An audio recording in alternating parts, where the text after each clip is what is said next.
mbokk yi asalaamaaleykum jërë ngeen jëf ci fasante kóllëre gi ak wuute gi ci tànn gi Sud FM seen rajo 98.5 Dakar kaddu gi bàyyi ko Sacré-Cœur ñu lëkkaloo ci ak suñuy diwaan juróomi waxtu moo jot ca Medina Cheikh bisimilah ci xibaar yi. bokk na ci li ci gën a fës la xewoon foofee ca Boffa Bayotte kañu daal di tuumal ne daal moo nekk ci ginnaaw mbir mi René Bassène tey ji ñu war ko nag déglu ci kër attekaay yi dinañ ci daal di dikk ci biir xibaar yi ñaari nit ñu daal di nag faatu ay retraité ñu fare foofe ca IPRES bu Thiès ñoom nag ne ñu ayu bés a ngi nii daanaka li aju ci wàllu prise en charge ci seen wàllu nag wérgu yaram kenn defalu leen ko ci hôpitaux yi la ko waral mooy bor bañ leen daal di amal dinañ ci daal di jukki ci situation boobu dinañu desandi ci wàllu Covid 19 bi ñeenti nit ñi daal di faatu téeméer ak fukk ak ñaar ci ay cas yu ñu daal di nemmeeku am na fanweeri cas grave mbir mi nag di gën di yokku diggante Ndakaaru Diourbel Kaolack ak Oussouye ba Touba dinañ ci daal di jukki ci situation bés bi ci loolee sax Tivaouane ñuy xamal ne lu war a toll ci juróom benn ci ay sage-femme daanaka feebar bi daal nañ rek alawtiku Diourbel daal nañ def li nga xam ne nag mooy lim gi ñu daal di am bésuk tey gi rek daanaka juróom-ñeent ci ay cas benn bi cas communautaire la dinañ ci jukki ministre bi ñu dénk wàllu santé daal nay def xayma bi ngir daal di nag wax li waral njiitu réew mi daal di jël ay matuwaay ngir rek ñu daal di dindi lii di état d'urgence bi ak couvre-feu bi dinañ ci tàbbi sax ak dogal boobu ñu daal di dindi jeexital yi mu war rek am booy doon ponk wax sa xalaat bi di ngeen ci mën a àddu ci kanam tuuti lay doon dinañ ci toftal yeneen i xibaar laata ñu ubbi antenne bi xibaar yi daal di buur Aline Badara Socé moo ne ci sottandikukaay bi faram fànce gi nes kiis lay doon.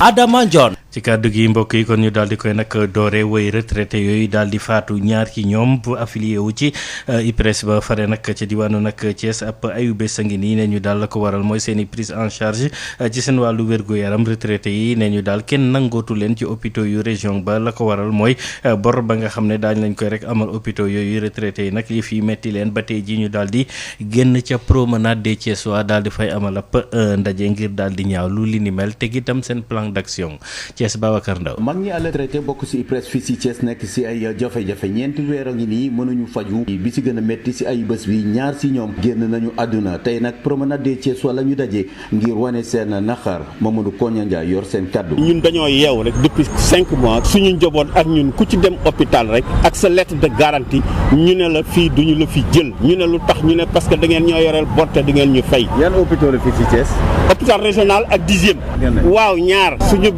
suñu benn jabaru retraité boobu ak léegi mat na ñeenti fan ak suñu benn retraité wàcc na ci liggéey fan yi mënuñoo tudd seen tur nag li tax loolu seen njaboot dañ leen may sutura mais sinon dañuy tudd seen tur lii yëpp nag interpellé nañ Macky Sall Macky xam na li xew IPRES. ay à la retraité yu liggéeyal seen réew ba tey jii war a noppalu ñu leen di fayee lii moo ne de bor bi jàpp nañ ne si fukki millions la war a toll. bu ñu demee ñu duñ ñu jël bor bi ñu naan ay 10 millions la ñu wax du dara ci IPRES nous avons un budget de 167 milliards est-ce que xam nga ne retraité bu dee IPRES am na ci yow 50% retraité bu dee rek IPRES am na ci yow 50%. la ciy gagné 50% yooyu bu ñu ko dajalee ñoom waa conseil d'administration bi ñoo koy lekk waaye ñii li ñuy lekk musiba la ëpp na riba juróomi weer ñu ngi nii Thiès mënuñoo faju à la retraité yu Thiès jàpp nag ne tey jii si jamono mbas mi jàpp nañ ne ñoom it dañ leen fàtte Ousmane Kébé kenn la si ñoom. boo xoolee 30% wu ménage yi ay retraité ñoo ko yore di nga gis retraité yoo xam ne ñu ngi dundal seen doom yu am 40 ans ci biir Sénégal fii rek la amee te déggoo kenn ñu ne retraité yi nekk IPRES jox nañ leen ci aide alimentaire bi. force Covid 19 bi lan la defal retraité yi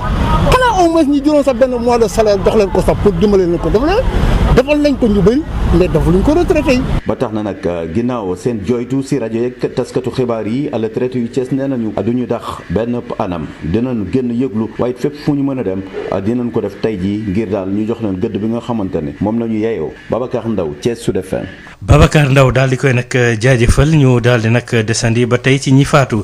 bi yoon wàllu nag coronavirus bi ak ñeenti cas yu bees ñu daal di nemmeeku ci ñi faatu téeméer ak fukk ak ñaar mooy nag limuk li am bésuk tey gi fanweer yu nee ñu ay cas grave la ñu lu war a toll ci juróom-ñeent fukk ak juróom ñu nekk nag ay contamination yu yees nee ñu itam am na juróom yu bàyyeekoo nag ca bitim réew cas importé fukk ak benn yi bàyyeekoo nag ci transmission communautaire diggante Ndakaaru Diourbel Kaolack Oussouye ak Touba tey jii nag ba ñu defee xayma bi mooy ñaari junni ak ñaari téeméer ak ñeent fukk ak juróom-ñeent ci ay patients yi nga xam ne ñu ngi leen di traité loolu docteur Mamadou Ndiaye moo ko dëggal moom mi directeur bu prévention ñu déglu ko ci situation bés bi ci micro Sud FM. ci junni test ñaar téeméer ak juróom-ñaar ak ñeent test yi nga xam ne bàyyeeku nañu ci laboratoire yi juróom-ñeent fukk ak juróom ñëw nañu ànd ak doomu jàngoro ji mu nekk lim bi ma bëgg a tëral nii juróom-ñaar fukk ak juróom-ñeent positif mooy maanaam ñi jaxasoo woon ak ñi yoro doomu jàngoro ji juróomi cas importé fukki cas ak benn ñi nga xam ne ñu ngi leen di tuddee transmission mooy maanaam cas communautaire ñi nga xam ne nii lañ tëddee ci gox yi ma bëgg a lim Cité Sonatel am na benn Grand Dakar am na benn HLM am na benn Mariste am na benn Parcelles Assainies am na benn Point E am na benn Yoff am na benn Diourbel am na benn Kaolack am na benn Oussouye am na benn Touba am na benn juróom-ñeent fukk cas ñu ngi entré ci hôpital ñi nekkoon ci hôpital yi contrôlé nañ leen maanaam saytu nañu seeni yaram te doomu jàngoro gi nekkatul ci ñoom kon mun nañu wax ne ko wér nañu tey fanweeri cas yu sonn ñu ngi des ci service réanimation yi ñeent cas mooy maanaam ñeent nit ñàkk nañu seen bakkan démb altine ñaari fukki fan ak juróom-ñeent ñi des ci hôpitaux yi ñu ngi am tan bésu tey dalee ko bés bu njëkk bi mbas mi duggee Sénégal juróom-benn junni juróom-ñaari téeméer ak juróom-ñeent fukk ak ñett jot nañ ci doomu jàngoro ji ci Sénégal ci ñooñu nag ñeent junni ñeent téeméer ak fanweer ak benn am nañu tan wér nañu ba génn ñi ci ñàkk seen bakkan mu ngi toll ci téeméer fukk ak ñaar ngeen seetee li des mot na ñaari junni nit ñaar téeméer ak ñeent fukk ak ñeent ñi nga xam ne jot nañ ci génn ministère de la santé et de l'action sociale mu ngi ñaaxaat askan wi ñu gën a sàmmoo ak digle yi nga xam ne joxe nañ ko digle yooyu nag xanaa ma jukki ci tuuti waxaat leen di leen ko fàttali mooy maanaam nit ñi di moytu tànqali ko wala foo munta dem te mu am ay nit ñu bëre ngeen ki nekk sa wet nga bàyyi lu tolli mètre seen diggante di sàmmonte ak raxas say loxo saa boo génnee wala saa boo xamee ne am na loolu li nga xam ne wóoluwoo ko te aussi ngeen bañ a fàtte seeni masque yi nga xam ne yéen añ koy jëfandikoo sant naa leen gërëm naa leen wasalaam. ba tey ci wàllu Covid 19 bii Tiwaawoon foofee juróom-benn ci ay sage-femme lay fii daal di alawtiku mbasu Covid 19 bi tax na sax maternité bi ak pédiatrie ba fa daal di fare ñu daal di koy tëj Tiwaawoon Babacar Sow. feebaru coronavirus mi ngi wëy fi nga xamee ni moo di ci dëkkub Tivaouane juróom benn réewlekat ak koo xam ni kii ab brancardier la daal dañu am feebar bi ci l'hôpital Mame Abdoul Aziz Dabakh di l'hôpital boo xam ni suñ sukkandikoo ci li ñu yee yàbbi jigéen ñu war na lor jóge ca Njaareem Louga ak Thiès ñu ci bëri fii la ñuy muccee di loo xam ne lii tax na ba ñu daal di upp ràpp li nga xam ni moo di maternité bi ak pédiatrie bi di l'hôpital boo xam ni élément service départemental de l'hygiène ñu ngi fi ci suba ba léegi di raxas béréb bi ngir dellu siwaat ci li ni mel ab cas communautaire moo andi feebar bi ci biir l'hôpital bi daal di ko wàll juróom benn réewlekat yi ak brancardier bi loolee tax na sax lu ëpp ñaar fukki nit daal li leen yóbbu en quarantaine am na ñun ci seet yoruñu feebar waaye ñeneen ñi ñu ngi leen di lunjute ba léegi l'hôpital la boo xam ne bii ñu ngi xaarandi ci jamono ñii di ñëw ñeneen nit am fi coronavirus maternité bi ak pédiatrie bi ñaari service la yoo xam ni tiit ak njàqare dong la ñu fi nemmeeku l'hôpital Mame Abdoul Aziz Dabakh nekk na béréb bu fajukaay boo xam ni matul sax ay bés yóot nañ leen jumtuwaayu waa kër docteur ngir fàggandiku ci feebar bi wàllu masque gel ak jumtuwaayu raxasukaay ñuy fàttaliku itam yàggul benn yoon askan wi ci bëre dañu lànkoon ba tëdd ci naaj bi ginnaaw bu nga xamee ni kilifa yi bëggoon nañ fi def ab kuréel goo xam ni day dalal ñu am coronavirus di nekk loo xam ne lii mën na am ñu soppi doxalin Tivaouane Babacar Sow dañ ca jokkoo ak yéen pour Sud FM. Babacar Sow daal di koy jaajëfal ñu daal di nag desandi ba tey ak feebaru Covid 19 bi ca Diourbel foofee nga xam ne nag daanaka alawtiku na ñu bëri ci askan wa la ca gën yéeme mooy ñu ci bëri rek dañoo daal di nag bàyyeeku ti jël seen i matuwaay ngir daal di nag mucc ci feebar bi loolu waral sax way takk der yi di faral nag di def ay patrouille di wër nag ngir daal di sàmm rek kaaraange ga Diourbel Adama Ndiaye. njaareem rawatina Touba fa la ñu gën a nemmeeku feebar bi di mbas mi bokk na ci diwaan yi nga xamante ne nag moom la ñu gën a ràññee wàllu mbas mi boo weesoo Ndakaaru ak Thiès ñu jàpp ne geste barrière yi nga xamante ne moom la ñuy xeexee wàllu mbas mi nit ñi farataaluñ ko distanciation sociale yi mooy tëndiku raj-raj loo yeeg li ni mel ci wàllu transport beeg lieu public loolu ba léegi nit ñaa ngi koy def wàllu oto yi nga xamante ne ñooy def transport ci quartier ba quartier boo demee ci dëkk bi di Touba yenn saay sax dañuy fees dell. bu fekkee ne ñenn ñaa ngi yore masque ñenn ñi nag xalaatuñ koo def ndax ñoom nee nañu daal fii ci njaareem mbir mi dafa tàng te it loolu mën naa indi jéey ci ñoom. ubbi gi ñu def yenn marché yeeg luuma yi loolu yi yokk na risque contamination virus bi ay rassemblement yu bare bari dinañ koy nemmeeku foofu te nit ñi lu ci ëpp duñ yore masque waaye kaaraange gi di def ay patrouille di xool ndax nit ñi ñu ngi koy def ba yenn saay sax ñuy arrêté ci ay nit teewul nag nit ñi ba léegi dafa mel ni dañu dëgër bopp ndax bañ nañu te tëj ni ñoom duñu sol masque ñenn ñi nag di xalaat ne nguur gi moom la ko waroon ci ndorteelu mbas mi moo ne woon tëj Ndakaaru ak Tuuba bu ko defee li nga xamante ne mooy feebar bi du lawe ni mu lawe ci réew mi Diourbel Sud FM Adama Ndiaye. Adama Ndiaye daal di koy jaajëfal ministre bi ñu dénk wàllu nag santé mu ngay dellu si waat sax ci dogal bi nga xam ne njiitu réew mi daal na koy jël ngir nag dindi li nga xam ne nag ay xeetu yemale dem beeg dikk bi ak yeneen lem canam nag mooy daal di suqaliwaat koom-koomu mim réew Abdoulaye Diouf Sarr daal di nag gis ne jamono ji amul benn tontu nag boo xam ne ci wàllu kër docteur nekk na loo xam ne rek mën nañ ko daal di def lu mën a nag dindi kaw économique bi ñu teewlu ay leeralam ci micro Sud FM. parce que mesure yooyu bu ñu ko jël woon situation économique bi ak situation sociale bi mën na indi jaxasoo boo xamante ne suñu liggéey ñun si wàllu santé dana jëfe lool ñu def ko. bon nag ñu ngi wax alhamdulilah parce que suñu riposte sanitaire mi ngi mën a efficace bu fekkee ne dal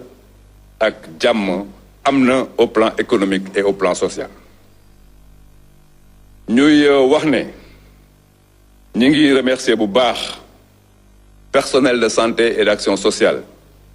ci seen engagement ci seen détermination mais aussi seen compétence président Macky Sall saa yu jëkkee kàddu dana leen delloo njukkal waane bu ñu fàtte que ne ci xeex bi ñuy xeex am na taxawaay boo xamante ne jàngoro ji taxaw na ko fii ci région de Dakar ci région de Thiès ci région wu Diourbel fukki cas yoo jël juróom-ñeent yi mi ngi nekk ci axe Dakar Thiès Diourbel ci kaw loolu ñu jukki ci 19 communes yi nekk ci département de Dakar parce que genn wàllu cas yi am ci réew mi yépp ñu ngi ci 19 communes yi nekk ci département de Dakar moo tax taxawaay bu wér war na foofu ni jàngoro ji bindoo ñu ngi seetlu ne yéegu courbe bi am na loo xamante ne dana ko wane des fois dana yéeg des fois mu mel ni ku wàcc des fois mu yéegal loolu nag day wane ne dañu war a taxaw bu baax ci paj mi mais aussi taxaw ba li muy faat du bëri loolu nag ñi ngi ci bu baax. ci lu dellu si waat ci tey ci wàllu yëkkati wàllu couvre-feu bi ak état d'urgence bi li ni mel nag dafay daal di rek dëggal matuwaay yi nga xam ne nag daal nañ koy rek jël te nekkul woon loo xam ne daal farata la ci ba mu jeex tàkk looloo waral nag ñu daal di jàpp ne faaw ñu daal di coppi yeneen nag doxalin ci mbir moomule buñ demee ba contrôle bi ñu daal di koy nag ñàkk faaw ñu daal di samp beneen doxalin loolu nag sociologue bi nekk docteur Souleymane Lo moo ci amal ab njàngat ñu déglu ko ak Alaaji Malick Ndiaye. waaw li ma ci jàngate mooy li nga xamante ni teggi na état d'urgence bi ak couvre-feu bi nga xamante ni lalu woon na ci ndoddu askan bi bi nga xamante ni jàngoro gi dugg si na fi. teggi gi ñu ko teggi daf ko jox gëdd officiel rek maanaam daf ko jëmmal parce que moo ko tegoon moo koy mënoon a teggi waaye suñuy xool sax loolu teggee ko woon na bu yàgg. bu ñuy xool li mujj ci fan yi nga xamante ni dund nañ ko avant mu koy jël décision bi fekk na nit ñi sax wéyatuñoo dëppatuñu woon ak mesure yooyu nit ñi respecté tuuti woon sax couvre-feu bi encore moins donc état d'urgence bi donc loolu moom du nekk loo xamante ni mbetteel am na ci xamoon nañu foofu la mën a jëm ndaxte su ko defut tamit day fay gën a ridicule ci doxalinam alors suñu xoolee ba xool sax ñi nga xamante ni tey mooy peut-être ñi ñu sasoon ñu bàyyi ci xel di ko toppatoo fexe ba askan bi di koy toppatoo muy takk der yi ñu ni mel gisoon nañ ba gis ni sax ñoom ci seen jëmi bopp dafa amoon benn yasax ku amoon ci ñoom jëm ci li nga xamante ni mooy faire observer les mesures donc kenn toppatoo donc finalement nii la mënoon a doxee mu jël décision yu mel noonu alors li nga xamante ne aussi mën nañ ko ci yokk moo di bu ñuy xool ca njalbeen ga le gouvernement bi ñàkk contrôle maanaam li nga xamante ni contrôle bi mu waroon a mën a am ci gestion Covid bi ñàkk na ko ca njalbeen ga ndaxte booy xool ci wàllu comportement am bu ñuy xool ci wàllu ay discours am yoo xamante ni ay wax yoo xamante ni kàddu yoo xamante ni yu xaw a féewaloo la lu kenn du comprendre dem na ba nga xamante ni nit ñi sax joxtuñ leen gëdd bi nga xamante ni waroon nañ leen ko mën a jox ci seen mbirum taxawaay ci seen mbirum doxalee. ci la ñuy daal di desandi ba tey ci dogal njiitu réew mi daal di nag jël ak junni ci ay agent professionnel ci wàllu santé ak juróomi téeméer ay médecins yi ñu ne daal dañ ko bëgg a séddale ñu daal di nag gën a fësal bëgg ñu leen fay yóbbu mooy yi nga xam ne nag mooy dëkk yu sori yi njiitu réew mi nag daal di xamle li ni mel alliance ànd gësëm nag ne ñu li ni mel moom dañ koy daal di nag rafetlu ndax ay weer a ngi ni acteurs yi ñu ngi daal di def lu ne ngir recrutement boobu daal di am ci ay plan yu bari yu ci mel ni plan Cobra JICA PNDSS ak Gavi neen nag recrutement bile bu ñu sukkandikoo ci waa ànd gësëm dina mën a tax nag jafe-jafe yi ñu am ci ñàkkum nit ñu doy ci wàllu santé bi ñu daal di koy matale mbaalo ja ci am ñu teewlu ko Mame Diarra Da Silva. dañ cee kontaan lool parce que xam nga ni ànd gësëm en 2018 doon na def ay plan d'action bi mu dëgmalee 17e plan d'action bi lañu président bi woo palais ci ñaxtu yi ñu amoon na problème mu personnel bi déficit bi surtout que dafa jëloon ay contractuels Cobra ak JICA waa Gavi PNDSS ñoom ñëpp ñu nekk fii ku ci nekk xale bu ci nekk ñi am ñeenti contrat juróomi contrat te dugul lu ñu leen fonction publique ñu waxoon ko loolu bi mu laajee nag ministre la fonction publique ñaata la santé amoon ci quota ci 2018 bi mu ne ko amoon nañu 600 agents ñu ne ko nag comme que am na 600 agents nañu jël contrat nañu commencé si ñoom parce que ñoom ñoo njëkk a joxe seen bopp commencé si ñoom seet nañ ñi gën a sori ak ñi gën a yàgg si ñoom comme ay critères loolu président bi d'accord na ci loolu waaye boobu donc 11 janvier 2019 ba léegi amul benn jéego buñ ci def donc ren nag bu ne day jël 1000 agents de santé yoo xam ni ay personnel santé la de soutien jël 500 médecins loolu ñu ngi koy rafetlu bu baax parce que li mu ñuy jox ëpp na donc suñu njort donc ñu ngi koy rafetlu bu baax a baax pourvu que nañu appliquer critères yooyu ñu wax. alors plan d'investissement bi mu wax pour atum 2020-2024 noonu la ko jàngatee. waaw ñu ngi koy rafetlu parce que ci biir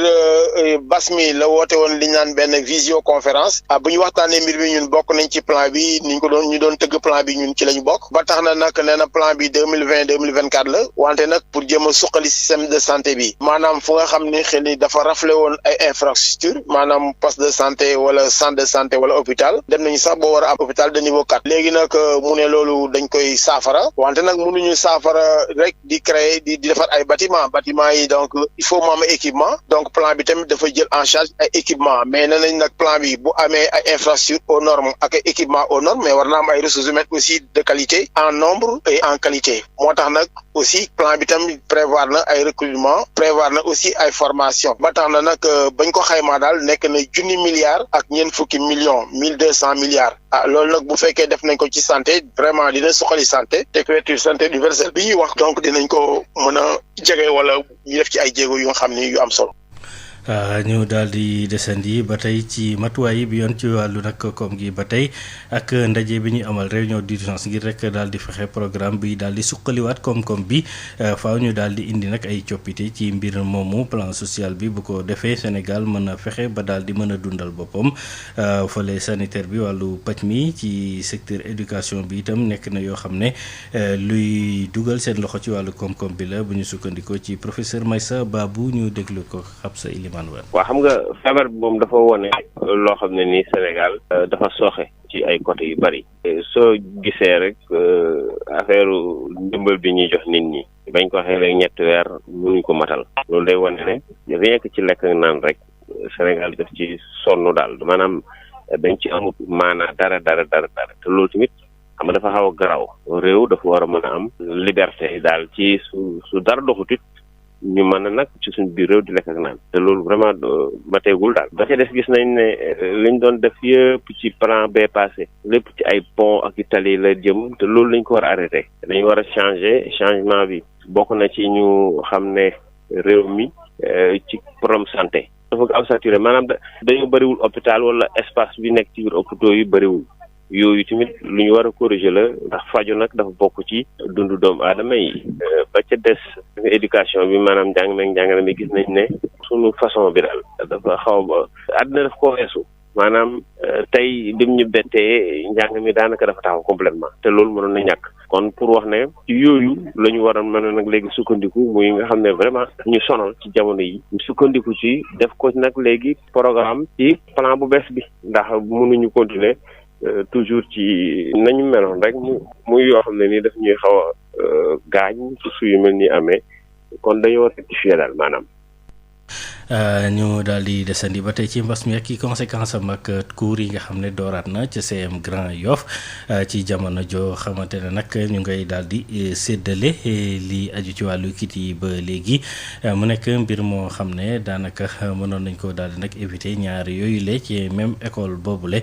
loolu la waral ñu daal di ci amal ab nemmeeku Aïssatou Gueye Ba. boo yegg ci si buntu bi daanaka li nga fay ñëkk fekk mooy ay nit yu bëri yu toog di xaar seen ndund bi leen nguur Sénégal daal di jagleel waaye boo xoolee ci biir sax am na leneen lu fa xew mooy ay élèves troisième yu toog di jàng ci biir classe yi.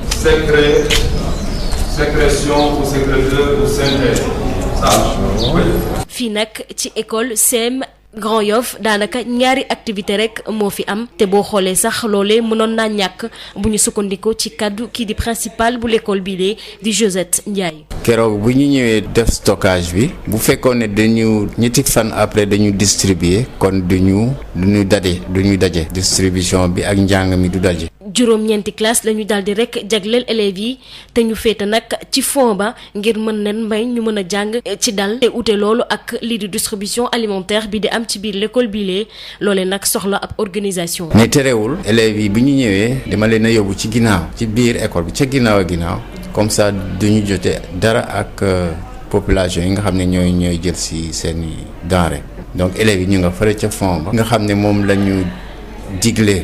ci la ñu nekk te ñuy raxasine seen loxo soli seen masque bu ñu paree ñuy jël par juróom yóbbu leen ci cantine bi ñu jënd li ñuy jënd delluwaat ñu ñeneen ñëw jotewul dara ak ñiy distribuer dañ leen romb rek dem seen yoon. ay élèves yoo xam ne daanaka dañoo dugg ci biir école bi fekk fi ay ceeb diwlin ak leneen ni mel waaye nee nañ loolee boo xoolee mënul ñàkk ndax daanaka ndimbal boobee seen yaay yi lañ koy jagleel. bu ñu ñëwee yegg si gis saako ceeb yeeg loolu yëpp sa biir école nan ngay yëg. du la neex wante ceeb bi suñu yaay lañ koy jox te ñoom ñëpp ils ont besoin de ça kon dañuy essayer rek dundee ak moom daal. ab distribution aide alimentaire boo xam ne tey jii moo nar a jeex bu ñu sukkandikoo ci kàddu kii di principal bu l'école bii Aïssatou Gueye Ba ci la ñuy daal di nag tàbbi ca mbir ma xewoon ca boo fa bayot ak ñi ñu fa daal di nag faatoon kañu njort ne moo def li ni mel René Bassène moom nag tey jii ñu koy daal di nag déglu moom nag dañ koy déglu ci fukk ak ñeenti ñooñee nga xam ne faatoon nañ leen ko ci forêt bu boo fa ñaas ndey doon ñu ko toppal dinañ ci daal di nag dellu siwaat ñu daal di tàbbi ci wàllu nag tàggat yaram.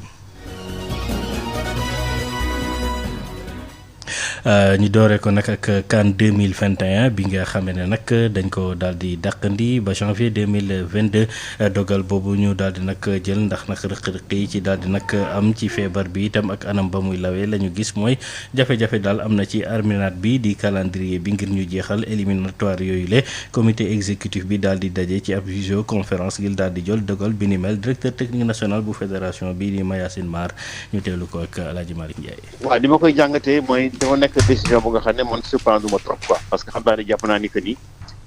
Covid 19 quand même dafa jëlkati pratiquement activités yu bëree bëri jëlkati monde bi ba nga xam ne tellement activités yi nga xam ne war am ci àddina bi yëpp tey vraiment gis nañu effectivement que dañ ko reporté wala ñu def problème sport nag bon vraiment bokk na ci activité bi nga xam ne effectivement am na impact na par rapport à la pandémie ce qui fait que aujourd'hui la CAF effectivement réunion nañu xool nag effectivement que ni daal que CAN bi ñu bëggoon jouer 2021 février 2021 vraiment mënutul am dañ koy reporter maintenant en janvier 2022 mais loolu nag boo ñaari jàngat la benn bi rek mooy que ni donc ñoom li ñu yaakaaroon de peut-être que ne pandémie bi dina maîtriser wu fii ak booba n'est-ce pas pour ñu mën a jouer le dernier tour jàpp nañu ne effectivement loolu mënutul nekk parce que en fait affaire baa ngi gën a law beneen bi également aussi mooy comme ni ma la waxee parce que ñoom bi tax ñu woon ko indi ko janvier février c'est parce que mënutuñ ko woon jouer en juin juillet bi kan la faral di jouer parce que effectivement dafay tomber ay période de pluie également aussi dafay tomber également ak la coupe du monde des clubs et tout ça une organisation de la coupe du monde donc loolu moo tax aujourd'hui donc ne pouvant pas le faire donc en juin juillet donc benn méthode moo fa des mooy effectivement nga jouer ko en début 2022 je pense que donc c'est cette décision là kii na loolu bon ma jàpp ne également aussi quand même que CAF quand même waxtaan nañu seen biir bu ñu tënkee loolu c'est parce que effectivement ils ont bien réfléchi pour mën ko def. donc décision bi xel mën na koo nangu. xel koy war na ko mën nangu dëgg xel war na ko mën nangu. waaw ci la ñuy daal di nag tàbbee ci suñu ganu xibaar yi Souleymane Lo nekk ab sociologue di jàngat nag matuwaay yooyu njiitu réew mi daal di jël jëm ci wàllu couvre-feu bi ak état d'urgence bi daal di koy dindi wóyal activité koom-koom gi di continuer itam di dund ak virus bi njàngatam ak El Hadj Malick Ndiaye. Sud FM ganu bés bi. nuyu ak docteur Souleymane Lo ñu ngi lay nuyu. maa ngi lay delloo nuyu bu baax di lay fay bu baax Serigne bi Ndiaye. yow nag sociologue nga ngay jàngat tolluwaay ak tamit lu bëree bëri gis nañu ne njiit réew mi dafa def benn discours wax ci ay matuwaay yu bëree bëri bokk na ci tamit lever état d'urgence bi ak tamit couvre-feu bi naka ngay jàngatee discours njiit réew mi globalement waaye ci ñaari poñ yooyu. waaw li ma ci jàngate mooy li nga xamante ni teggi na état d'urgence bi ak couvre-feu bi nga xamante ni lalu woon na ci ndoddu askan bi bi nga xamante ni jàngoro gi dugg si na fi. teggi gi ñu ko teggi daf ko jox gëdd officiel rek maanaam daf ko jëmmal parce que moo ko tegoon moo koy mënoon a teggi waaye suñuy xool sax loolu teggee ko woon na bu yàgg. bu ñuy xool li mujj ci fan yi nga xamante ni dund nañ ko avant mu koy jël décision bi fekk na nit ñi sax wóyatuñoo dëppatuñu woon ak mesures yooyu nit ñi respecté tuuti woon sax couvre-feu bi encore moins donc état d'urgence bi donc loolu moom du nekk loo xamante ni mbetteel am na ci xamoon nañu foofu la mën a jëm ndaxte su ko defut tamit day fay gën a ridicule ci doxalinam. alors suñu xoolee ba xool sax ñi nga xamante ni tey mooy peut-être ñi ñu sasoon ñu bàyyi ci xel di ko toppatoo fexe ba askan bi di koy toppatoo muy takk der yi ñu ni mel gisoon nañ ba gis ni sax ñoom ci seen jëmi bopp dafa amoon benn yasax ku amoon ci ñoom jëm ci li nga xamante ni mooy faire observer les mesures donc kenn toppatoo donc finalement nii la mënoon a doxee mu jël décision yu mel noonu alors. li nga xamante ne aussi mën nañ ko ci yokk moo di bu ñuy xool ca njalbeen nga le gouvernement bi ñàkk contrôle maanaam li nga xamante ni contrôle bi mu waroon a mën a am ci gestion Covid bi ñàkk na ko ca njalbeen nga ndaxte booy xool ci wàllu comportement am bu ñuy xool ci wàllu ay discours am yoo xamante ni ay wax yoo xamante ni kàddu yoo xamante ni yu xaw a féewaloo la lu kenn du comprendre dem na ba nga xamante ni nit ñi sax joxtuñ leen gëdd bi nga xamante ni waroon nañ leen koy mën a jox ci seen mbirum taxawaay ci seen mbirum doxale mu mel ni dafa nekk président boo xamante ni booy xool dafay nuroog ki ñu doon wax koo xamante ni dafa tëju ci ruqam jàpp ni li muy dund kat xëy na moom moo koy dund waaye loolu noonu lu xaw a uute la ak li nga xamante ni moom la askan bi di dund ndaxte mu nekk ñaari dundin yu xaw a uute ba tax na lépp loo xamante ni xalaat na ko rek bu paree ba wax ko nit ñi dañ naan waa kii fan la nekkoon kii fan est-ce que moo ngi xam li xew ci àdduna bi wala déet ba tax na fi nga xamante ni fi la jàngoro gi toll ci digg dooleem di dox bu baax di law bu baax ñu gis ni tey bi fii la njàqari gën a mën a nekk tiitange lépp nekk taxaw ñu gis ni kat ci waxtu yooyu ci jamono yooyu la choisir donc bàyyeeku bu baax boo xamante ni mu xaw a yéeme la nit ñi kenn du comprendre doxalinam bi donc loolu dafay mel ni rek koo xamante ni tey jii da ngay faral di def li nga xamante ni loolu nga waroon a bañ a def bàyyi li nga xamante ni loolu nga waroon a bàyyi def mu nekk doxin bu xaw a jéggi dayoo ci déggin ci xalaat ci xam-xam donc mu nekk benn paradoxe bu extraordinaire boo xamante ni ci début bi ba léegi dañuy gis ni président de la république li mu jël ci décision discours yëpp saa yu waxee rek dafa nekk décision yu xaw a doy waar ci su njàngat bi ñu am ci doxalinu feebar bi ak ñoom ni nga xamante ni noonu la ñu waxee woon ni noonu la jàngoro bi demee ñu dem ba ci digg bi gis ñuy doxale yenn doxalin yi wax dëgg lu xaw a yéeme la te jéggi na dayoo daal. mais léegi nag pexe bi lan la nguur gi yëfi ëpp na ko doole mbas maa ngi gën di law lan mooy pexe yi léegi. voilà pexe yi bokk na ci d'abord parce que damay jàpp ni pexe ñàkk pexe moo waral lii. donc finalement waxoon naa ko ci samay yeneen i àddum pexe amatut ci ñoom ndaxte fi mu ne nii mesure barrière rek moo fi des lu ñuy wax naan comme ci kaw wax ne nit ñi respecté distance yi nañu respecté sol masque yi nañu respecté nangam loolu mooy mesure barrière te ak et cetera maintenant nit ñi sax dañ ko faale tot gisal ci fi nit ñi di daje moo xam ci plage yi la moo xam ci marché yi la moo xam feneen takkatuñ sax masque même ci car rapide yi nit ñi dañuy dugg takkatuñ sax masque donc finalement mesure barrière boobu donte ni au début la ñu mën doon fexe ba nit ñi respecté ko astamaak nag fi ñu toll nii nga xamante ni tey bàyyeeku gi dafa mat dafa law ba dajale donc daal fi mu ne nii lu ñu naan lu golo xamee boote doomam fi la ñu toll donc ku mën a sauver sa bopp nga sauver sa bopp waaye surtout ma ci beneen pexe solution boo xamante ni tey nit ñi dinañ ko mën a respecté te kenn dootu ko ci respecté te parce que finalement li am na ba tey donc discours bi du changé dara du tax nit ñi changé doxalin ndaxte ba léegi lenn ci lu ñu mas a wax taxul nit ñi changé doxin jëm ci maladie bi donc finalement mesure barrière rek leneen a ci yem parce que moom nag loolu lañ mën a wax mënuñu wax leneen lu dul ne nit ñi respecté mesure barrière waaye nag bi ni day ànd jëf ndax ay nit ñi dem nañ ba gëmatuñ loolu ndaxte xoolal doxalin bi demal ci àll bi yu gënal dajaleeg nit ñi kenn takkatu masque te masque bi tamit mooy li nga xamante ni bokk na ci mesure barrière yi gën a am solo waaye loolu moom la ñu gën a ñàkkal solo actuellement par rapport ak askan bi ni muy doxee ak ni muy dundee donc kenn bàyyeetut xel ci lu mel noonu donc finalement sabar gu tas la voilà donc mbir mi daal fi ñu toll nii mooy ku si nekk ak na nga ko xalaatee ak na ngay duggee sa géew ak na nga jàpp ne moom ngay doxee donc pëccëxoo la ñoo ngi ci biir pëccëxoo gi donc benneen solution amu ci lu weesu luñ fi jotoon a wax te nit ñi gisul te benn amu ci saafara boo xamante ni jur na njëriñ ci askan bi doy na waar daal moom fi ñu toll nii wax dëgg yàlla loo ko loo xam bootee doomam. voilà docteur Souleymane Lo ñu ngi lay sant di la gërëm bu baax a baax. maa ngi lay gërëm bu baax jërëjëf incha allah.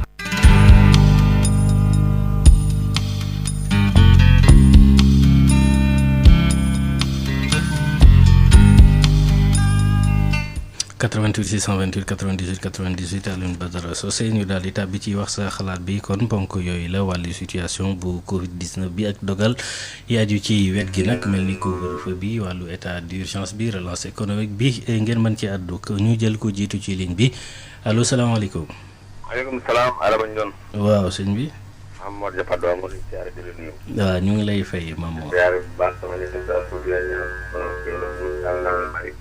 waaw.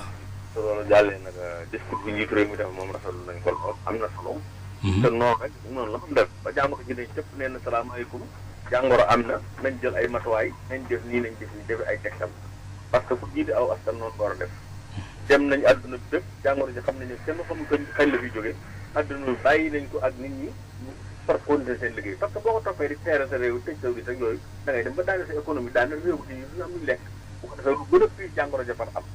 nit ñi daal li ñuy def mooy jël seen i matuwaay ay nit mu lañ ay nit lañ kenn ku nekk nga sa bopp sàmm sa bopp sàmm sa njaboot yor sa ay masque di ko takk masque yi moo gën a nekk farata ci nit ñi parce que loo xam ne buy wax ne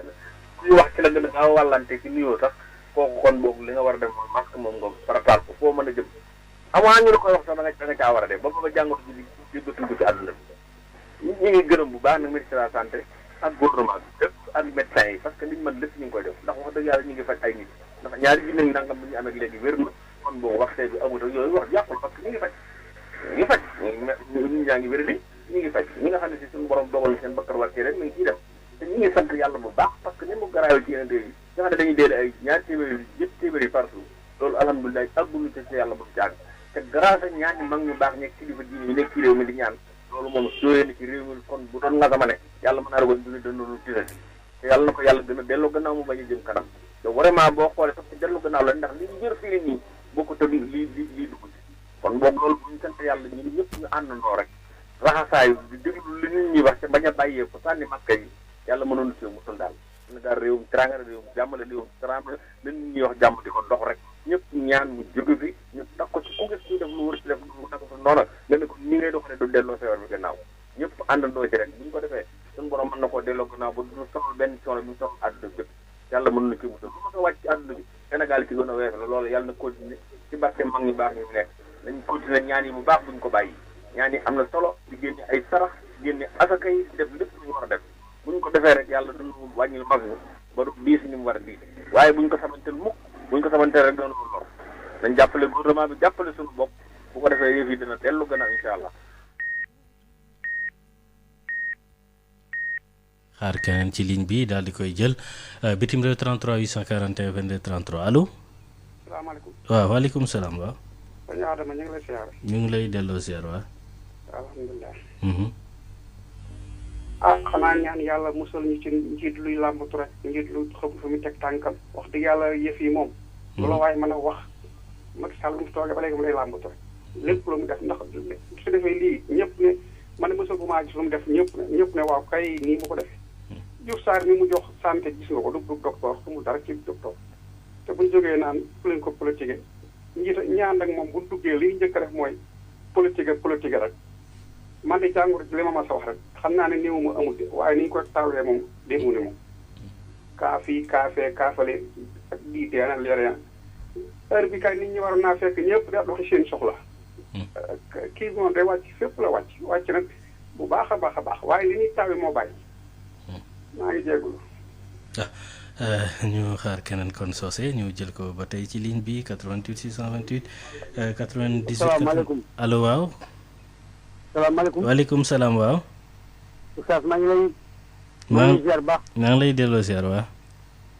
di ñuy bàcc di ziar mbay laay. waaw. Oustaz. waaw. ah jàngoro ji de Oustaz moom waa réew moom Sénégal moom ñu ci bari mosu na koo dund. dana ma sa taxaw lànk. liñ ci nangu wane ko ci néew sax.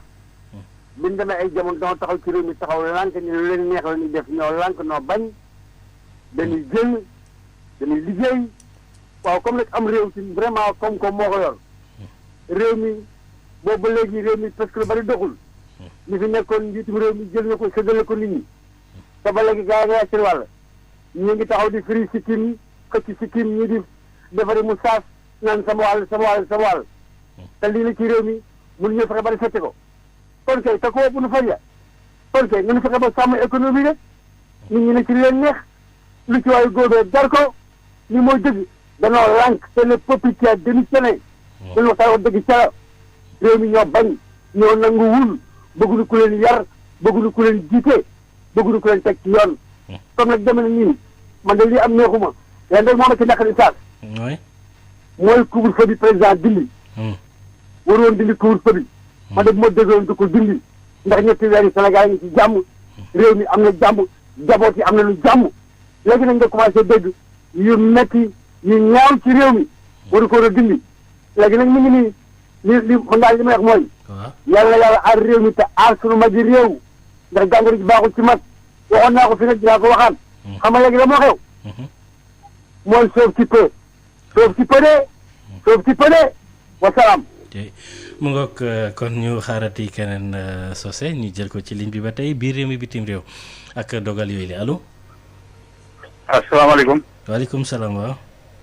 yaa Oustaz ñu ngi lay nuyuwaat di la siyaare. ñu ngi lay fay ñu ngi lay delloo siyaare. di leen jaama di leen sant di leen gërëm ci seen liggéey bu rafet macha allah. yàlla sàmm leen aar leen ci barke Alxuraan. ok amiin ñu ngi nuyu saa si mbokk ñëpp la ñuy déglu ñëpp. ñaara Sénégal. waaw bon bu dee man ci affaire feebar bi comme décision yi nga xam ne moom la président bi jël. affaire bi nekkul loo xam ne lii amul benn réew boo xam ne bii da ngay taxaw wax ci leen benn wax rek taxaw ci doo ko changé déedéet ni situation bi demee noonu la affaire yi demee. bu ñu xoolee ni mu demee noonu la ñuy waxee su affaire bi changé ñu changé waat loolu dëkk boo mën a dem même fu ñu nekk ni noonu la demee quoi dañuy teg ay loi ne lii bu nit ñi respecté lii doxal ko ci yaakaar ci ne incha allah dina affaire bi dina deltu ginnaaw bu ko nit ñi respecté wul nag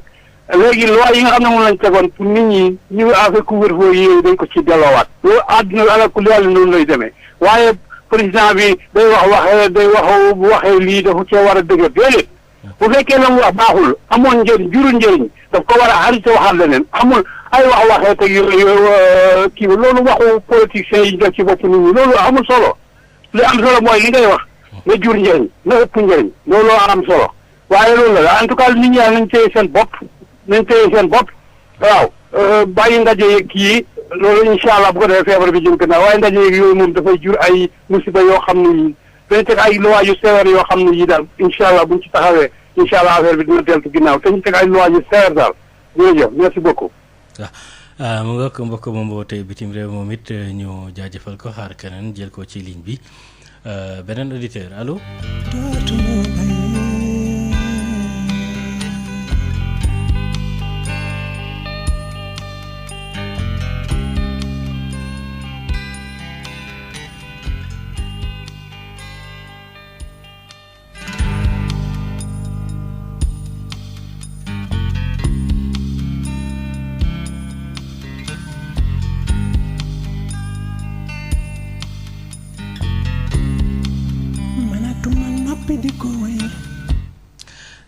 beneen auditeur ci ligne bi allo. allo. allo waaw. asalaamaaleykum wa rahmatulah. waaleykum salaam wa rahmatulah. Oustaz Adama. la béy.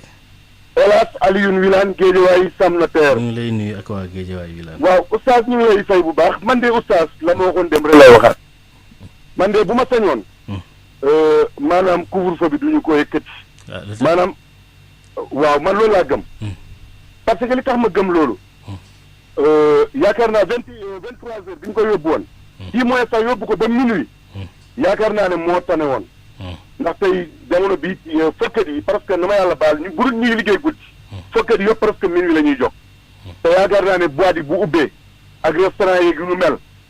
arma loolu dina andi ak paccaxoo. waaye nag président yi li mu indi da dul neex jël wax bi teg ko feneen. parce que tamit économie bi réew mi fi mu toll. ak tabaski bii ñuy waaj. te nit ñi wax dëgg yàlla li ñu souffrir te yàlla dafa dogal yàlla nattuñu 20% yi nga xam ne ñoo dëgër bopp nga xam ne ñooy contre 80% yi nga xam ne ñoom gëm nañ Covid bi ci sàmmante ak Covid bi wax dëgg yàlla bu tolloo fii kon li bi def mooy maanaam man li ma wax rek mooy police na jóg ak matuwaayam yu ma sëkk ak mesures yu sévères yoo xam ne ku takkul masque ñu teg na ci yoon man li rek laa gëm ne moo gën a mën a xeex Covid bi ci li fi def ndax tamit koom-koomu réew mi tamit wax dëgg yàlla dafa tolloon foo xam ne tey nit ñi tolloon nañ foo xam ne wax dëgg yàlla moom doyoon na waat kon tey li ci ëpp solo rek mooy police na gën a jël ay matuwaay ñoo defee xeex bi comme askan wi fu mu nekk nii dafa am ñoo xam ne ñu ngi sàmm ñii sàmmuñu kon ñi sàmmul nañ leen teg ci yoon wa salaamaaleykum wa rahmatullah. bu fekkee waxtu wi des na soose ñu jël keneen ci ligne bi xëy na ku mujj allo salaamaaleykum allo. waaw salaamaaleykum. waaleykum salaam sëñ bi. waaw ñu Adama na ngeen def. waa ñu ngi fi. waaw ñu ngi lay nuyu di nuyu sa technicien yi. ñu ngi lay fay waaw. man la Thiam maa ngi wote fii kenn. waaw Thiam ñu ngi lay nuyu ko bitim réew. ok bon Adama xam nga man xaw ma ne sax ba président Macky Sall dina def discours bu mu def démb yaa 2 semaines ci ginnaaw ma ne. comme léegi ngeen nañu transport bi na dox ñëpp nañ liggéey. ma ne Sénégalais yi dès le premier jour li ñuy am nañ ko sakk na parce que man fii. damay seetaan information bu ma déggee experts yi ci àdduna bi ñuy wax économie ni muy doxee ci àdduna te ma xam ne. sama réew seen économie dafa nekk ci suufu économie réew yu mag yi. te dèjà ñu am ay jafe-jafe kon bu baax sama réew. li may xalaat loo xaw ma Macky Sall nag dina doon discours bi mooy. leneen lii li mbokk moom dëgg la amul kenn ku jël benn décision bi virus bi amee ba léegi nga wéy ci ba nga am li nga bëgg am amul ci àdduna bi. dem maay seetaan fii jour la ci Italie. ñu ne fukki Italie yoo wàññi juróom-benn yii du ñu dem vacances ren. à cause de jafe-jafe xaalis. mais lii du Sénégal rek la leneen di aussi vraiment nañuy yërëm ci ñu gouvernement bi. bi mbir mi amee ba léegi yendalatuñu fanaanatuñu même bu dee am na fu ñu manqué wala fu ñu juum. mais ana Sénégal gi ñu xamoon ak dal ana Sénégal gi ñu xamoon ak compréhension ak yar ak teggin. nit ñi Sénégal dañu yaakaar ne président Macky Sall ba ci juuti bi nekk ci marché bi li xew Sénégal tey daf leen gënal. gënalu leen nañu sant yàlla tamit Sénégal te réew yu bari ci àdduna bi tey. li fi nekk mooy nañ tuub dellu ci yàlla. képp ku am suuf nga dellu ci yàlla barkeel bi nawet bi mu tane ci ñun sinon du baax réew yëpp am jafe-jafe nag démb seen mbokk moom doon wax ci rajo bi xaw ma soirée xaw ma sumaare wax na lépp France ak Amérique Italie Espagne Allemagne plus de 400 milliards de euros Italie lañ ci tibbal lu bëri ak Espagne ak ndax yàlla ak ay jafe-jafe léegi nag discothèque yaa ngi foofu jàng yaa ngi foofu nañ dem tàncaloo foofu li xew ñoom ñoo ko yëg nee naa leen Macky Sall bu mu leen gën a bëgg seen bopp nañu bàyyi waxi politiciens yi ñuy wax ñi bokk dool ñi yëkkati doo ñu dóorandoo di xaacino def loolu lépp ba ñu génn ci la ñu nekk loolu mooy dëgg jërëjëf Adama yàlla dafa jàpp. ok Socé kon ñu daal di ko fi yemale waxtu wi dab nañu ndax Sud Éducation ki ñu cee toftal laata 18h ak Khady Sène ci xibaar yi ci yaatal jaajëfal bu baax a baax Alioune Badara Socé mi fare woon ci sottandikukaay bi muccug biti ak jàmm biir gudd fan ak wér-wér la ma mën a fekk yàlla nañ ko yàlla defal jërë ngeen jëf